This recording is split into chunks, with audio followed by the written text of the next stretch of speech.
नमस्कार दोस्तों, मैं Parasnath life high study IAS में आपका स्वागत है। दोस्तों, आगरा यूनिवर्सिटी का एमएड फर्स्ट सेमेस्टर एग्जाम 2022 का रिजल्ट जारी कर दिया गया है।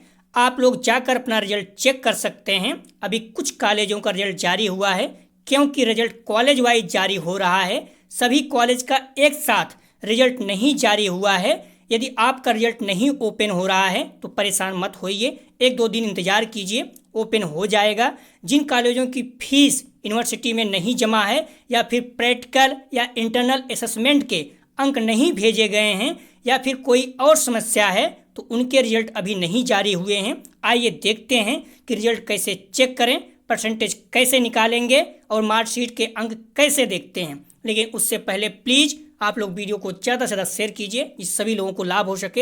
यदि आप लोग चैनल को सब्सक्राइब नहीं किए तो चैनल को सब्सक्राइब कीजिए इसी तरह की जानकारी पाने के लिए, तथा वीडियो को लाइक और शेयर जरूर कीजिए, इससे हमें मोटिवेशन मिलता है। आइए देखते हैं। आप गूगल पे जाइए, गूगल पे जाकर www.dbrau.org.in रिजल्ट 2022 टाइप कीजिए। टाइप करके सर्च कीजिए। जैसे आप सर्च करेंगे कुछ इस तरह से ओपन होके आ जाएगा। सबसे ऊपर जो है यहाँ पर आप क्लिक कीजिए, ठीक है। जैसे यहाँ पर आप क्लिक करेंगे कुछ इस तरह से ओपन होकर आ जाएगा। Main examination, semester examination, medical examination, result. तो क्या है, एमएड क्या है, एमएड सेमेस्टर वाइज एग्जाम है, NEP के अनुसार शिक्षा हो रही है। तो देख सकते हैं यहाँ पर। तो हम लोग क्या करेंगे, यहाँ पर क्लिक करेंगे, ठीक है। दिसंबर 2021 मई 2022 यहाँ पर क्लिक करेंगे, क्योंकि एमएड जो है सेमेस्टर वाइज एग्जाम हो रहा है और NEP मतलब हो गया नेशनल एजुकेशन पॉलिसी, राष्ट्रीय शिक्षा नीति 2020 के अनुसार शिक्षा हो रही है।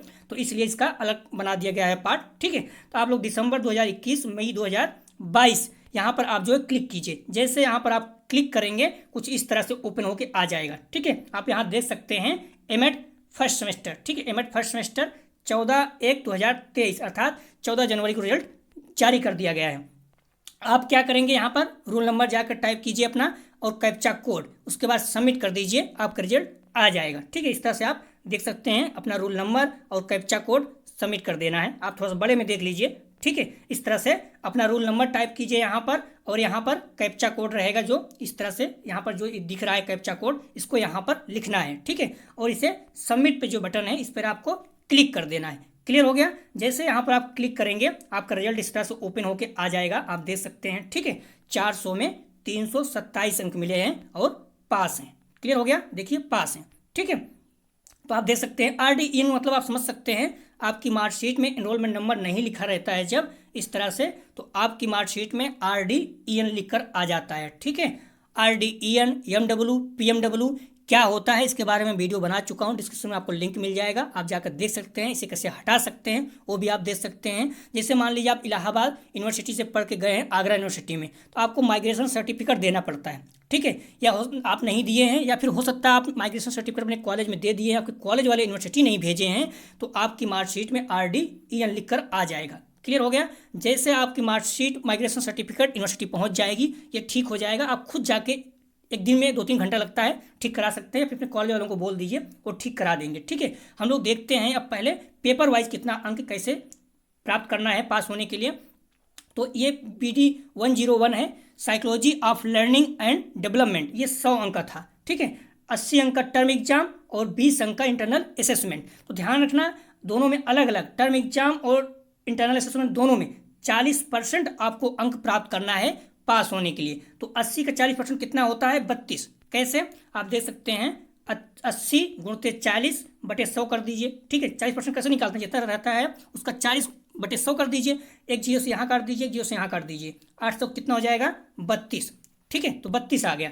तो 80 में आपको क्या करना है, 32 अंक जो है प्राप्त करना है पास होने के लिए, और प्राप्त कितना है, 72 अंक, तो इसलिए ये पास हो गए हैं। क्लियर हो गया। और इंटरनल असेसमेंट 20 अंक है, इसमें भी 40% चाहिए, तो 20 का 40% कितना हो जाएगा, आप देख सकते हैं 20 × 40/100, एक जीरो से जीरो कट गया, एक जीरो से जीरो कट गया, कितना हो जाएगा, 8, ठीक है। तो 20 का 40% 8 होगा। 8 अंक कम से कम आपको चाहिए ही पास होने के लिए, और मिला कितना है, 18, पास हैं। तो इस तरह से ध्यान रखना, 32 में 80 में 32 अंक चाहिए मिनिमम, इससे कम अगर आप पाते 31 पाएंगे तो आप फेल हो जाएंगे। और क्या है, 20 में 8 अंक आपको चाहिए पास होने के लिए, ठीक है। इससे कम अगर आप पाते हैं तो फेल हो जाएंगे, ध्यान रखना। दोनों में, चाहे टर्म एग्जाम हो या इंटरनल असेसमेंट हो, अगर आप 32 से 80 में 32 और 20 में 8 से कम पाते हैं तो आप फेल हो जाएंगे। तो ध्यान रखना, इस तरह से 50 क्वेश्चन था, 100 क्वेश्चन था, आपको 50 करना था, तो 40% क्वेश्चन भी आप दे सकते हैं, तो कितना हो जाएगा, आपको 20 क्वेश्चन सही करना था प्रत्येक पेपर में। ठीक है, तो आप क्लियर हो गया ये चीज़ें कि 80 में 32 चाहिए, 72 मिला है पास है, 20 में 8 चाहिए, 18 मिला है पास है। इसी तरह से सेकंड पेपर 102 में history and political economics of education 80 में 32 चाहिए, 54 मिला है पास है। इंटरनल 20 में 8 चाहिए, 18 मिला है पास है। इसी तरह से BD 103 में एजुकेशनल स्टडीज 80 में 32 चाहिए, 62 मिला है पास है। इंटरनल सेशन 20 में 8 चाहिए, 18 मिला है पास है। इसी तरह से अगला पेपर है BD 104 methodology of education research first, इसमें टर्म एग्जाम 80 में 32 चाहिए, 67 मिला है पास है। इंटरनल सेशन 20 में 8 चाहिए, 18 मिला है पास है। तो क्लियर हो गया, टोटल इनके अंक कितने हो गए, 327। आप लोग ध्यान रखना, अगर सभी में मान लीजिए आप 40-40 पाते हैं तो कितना हो जाएगा, 4 × 40 मिल पाएंगे तो कितना हो जाएगा, 160 अंक आपको कम से कम पाना चाहिए। लेकिन ध्यान रखना, इसमें टोटल आप फर्स्ट सेमेस्टर, इसमें साफ शब्दों में बोला गया है कि आपको 45% अंक टोटल, मतलब टोटल का 45% अंक चाहिए, तभी आप पास होंगे। कुल मिलाकर अगर आप सभी में 40% अंक पाएंगे तो आप नहीं पास हो पाएंगे। ये मिनिमम इसका क्राइटेरिया है कि आप 40% चाहिए ही चाहिए, लेकिन कुछ में आपको ज़्यादा पाना है। जैसे मतलब 8 यहाँ है, हो सकता है 18 मिल गया है, इस तरह से 18 मिल गया है, तो आपको ज़्यादा जोड़ दोगे तो कुल मिला के पास हो जाओगे। लेकिन यदि 8-8 सब में 32-32 पाओगे तो आप फेल हो जाओगे। कुल मिला के कम से कम इतना तो चाहिए किसी भी पेपर में। लेकिन जब टोटल अगर आप देखते हो तो 400 का 45% अंक आपको प्राप्त करना है, और 45 होता है 180। ठीक है, तो 400 का 45 निकाल सकते हैं, 400 का 45 निकाल सकते हैं। ठीक है, 400 गुणते 45 कर दीजिए, बटे 100 कर दीजिए। ठीक है, तो कितना हो जाएगा, 2 0 काट दीजिए आप, 45 में 400 गुना कर देंगे कितना हो जाएगा, 4 5 6 20, 4 4 16, 1 18। ठीक है, 2 18, तो कितना हो जाएगा, 180। तो इसलिए 400 का 45 कितना होता है, 180। आपको 180 अंक चारों पेपर में मिला के कम से कम पाना होगा, तभी आप पास होंगे। प्रत्येक पेपर में इतना कम से कम पाना है, इसका मतलब है कुछ पेपर में आपको 32 की जगह पे ज़्यादा भी लाना होगा। ठीक है, तभी आप पास हो पाएंगे। तो सभी पेपर में कम से कम इतना चाहिए, 32 8, टर्म एग्जाम में 32, इंटरनल असेसमेंट में 8। लेकिन अगर टोटल 400 को चाहिए तो 45% अर्थात 180 अंक आपको कम से कम पाना है, तभी आप पास हो पाएंगे। उम्मीद करते हैं आप समझ गए होंगे कैसे मार्कशीट देखी जाती है। ठीक है, और ये भी क्लियर हो गया कि RDEL क्यों लिखा हुआ है, क्योंकि आपका इंटरनल जो है इनरोलमेंट नंबर नहीं लिखा गया है। अब हम लोग देखते हैं परसेंटेज कैसे निकालते हैं। तो आपको 400 में कितना मिला है, 327। तो परसेंटेज कैसे निकालते हैं, 327 गुणते 100 कर दीजिए। ठीक है, और बटे 400 कर दीजिए, तो 2 0 काट दीजिए। अब 32 में आप 327 में 4 से भाग दे दीजिए, कितना आएगा, 327 में आप 4 से भाग दे दीजिए, कितना आएगा, तो कितना होगा, 4 8 32, 4 1 के 4, कितना हो जाएगा, 75% हो जाएगा। ठीक है, तो 81.75% हो जाएगा। तो क्लियर हो गया। या फिर आप डायरेक्ट अगर इस तरह से नहीं करना चाहते हो, 327 में ध्यान रखना, 327 में 4 से भाग दे दीजिए। कोई भी किसी भी तरफ से देखना हो, यहाँ पर कोई भी एमएड का फर्स्ट सेमेस्टर कोई भी मार्कशीट आपको देखना है तो 327 में 4 से भाग दीजिए, तुरंत आ जाएगा। ठीक है, वो क्यों गुणते 100 बटे 400 करेंगे, बात एक ही हो रही है। तो 327 में आप 4 से भाग दे दीजिए, आपका परसेंटेज निकल जाएगा, 81.75 आ जाएगा। ठीक है, क्लियर हो गया। इसी तरह से इस मार्कशीट में भी दे सकते हैं, सभी में मैंने पहले बता दिया था, 32 चाहिए, 8 चाहिए, 56 पास है। ठीक है, पास हो गए हैं। इनको मिला कितना है, 400 में 268 मिला है। परसेंटेज कैसे निकालेंगे, 268 में आप 4 से भाग दे दीजिए, कितना आ जाएगा, आप देख सकते हैं, 4 6 24 हो गया। ठीक है, 2 26 28, 4 7 28, 67%। तो क्लियर हो गया परसेंटेज कैसे निकालता है, जितना मिला है इसमें 4 से भाग दे दीजिए, आ जाएगा। ठीक है, तो क्लियर हो गया। और इस तरह से आप देख सकते हैं अगली मार्कशीट, इसमें MW आ गया है। मैंने पहले बताया RDEN MW PMW सबके बारे में बता चुका हूँ, डिस्क्रिप्शन में लिंक आप जाकर देख सकते हैं।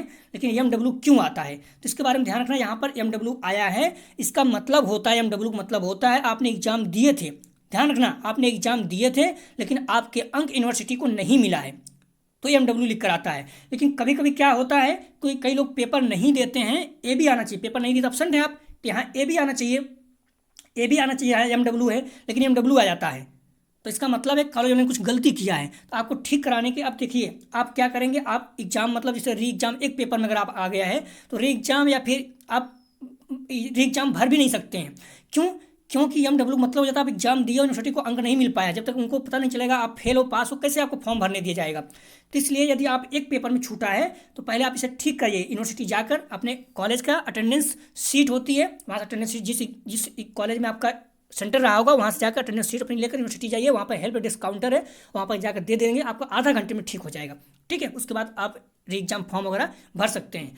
तो एमडब्ल्यू मतलब होता है आपने एग्जाम दिया था लेकिन आपके अंक यूनिवर्सिटी को नहीं मिल पाए हैं। लेकिन यदि आप एग्जाम नहीं दिए थे, अब्सेंट होना चाहिए, अब्सेंट की जगह पे एमडब्ल्यू आ गया है तो इसका मतलब है फिर आपके साथ अभी आपका फॉर्म वगैरह भर ही नहीं पाएंगे, बाद में बहुत समस्या होती है। तो पहले आप इसे ठीक कराइए। ठीक है, एमडब्ल्यू मतलब होता है आपने एग्जाम दिया है लेकिन आपके कॉलेज में आपका अंक नहीं मिल पाया है, जब तक ये नहीं क्लियर होगा आपके अंक मिलेंगे, आप पास हो या फेल हो, तो कैसे क्लियर होगा कि आप री एग्जाम देंगे। तो इसीलिए बड़ी समस्या रहती है, जिसका एमडब्ल्यू आ जाता है वो लोग फॉर्म नहीं भर पाते हैं। तो अगर आप एग्जाम नहीं दिए हैं, एमडब्ल्यू आया तो पहले से आप ठीक कराकर यहाँ पर ए भी लिखवाइए, क्योंकि आप अब्सेंट होना चाहिए। क्लियर हो गया। तो आर मतलब होता है आपका इनरोलमेंट आपकी मार्कशीट पर नहीं आया है, तो यहाँ पर ईएन लिख दिया गया। ठीक है, यहाँ पर आपका इनरोलमेंट नहीं आया है, ठीक हो जाएगा, आप खुद जाकर ठीक करवा सकते हैं, कॉलेज भी ठीक करवा सकते हैं। और एमडब्ल्यू आया है तो इसका मतलब है कि आपने एग्जाम दिए थे, आपके कॉलेज को अंक नहीं मिला है, लेकिन यदि आप एग्जाम नहीं दिए थे, अब्सेंट थे, फिर भी एमडब्ल्यू आ गया तो इसे ठीक कराइए, नहीं तो आप री एग्जाम या फिर ढेर सारी चीज़ें को समस्या आएगी। हो सकता है आपके बाद में आप जो है बैक पेपर देना पड़ेगा, अब वो भी ना दे पाएँ, क्योंकि दो या 200 पेपर, 2 से ज़्यादा पेपर हो जाएगा तो आप बैक पेपर एग्जाम देना पड़ेगा। 2 पेपर तक आप री एग्जाम देकर पास हो सकते हैं। ठीक है, तो क्लियर हो गया। तो उम्मीद करते हैं कि आप लोग समझ गए होंगे रिजल्ट कैसे देखा जाता है, परसेंटेज कैसे निकाला जाता है, मार्कशीट के अंक कैसे देखे जाते हैं। यदि कोई और जानकारी चाहिए तो आप लोग बता सकते हैं। प्लीज़ वीडियो को ज़्यादा से ज़्यादा शेयर कीजिए जिससे सभी लोगों को लाभ हो सके, हम्बली रिक्वेस्ट है। वीडियो देखने के लिए धन्यवाद दोस्तों।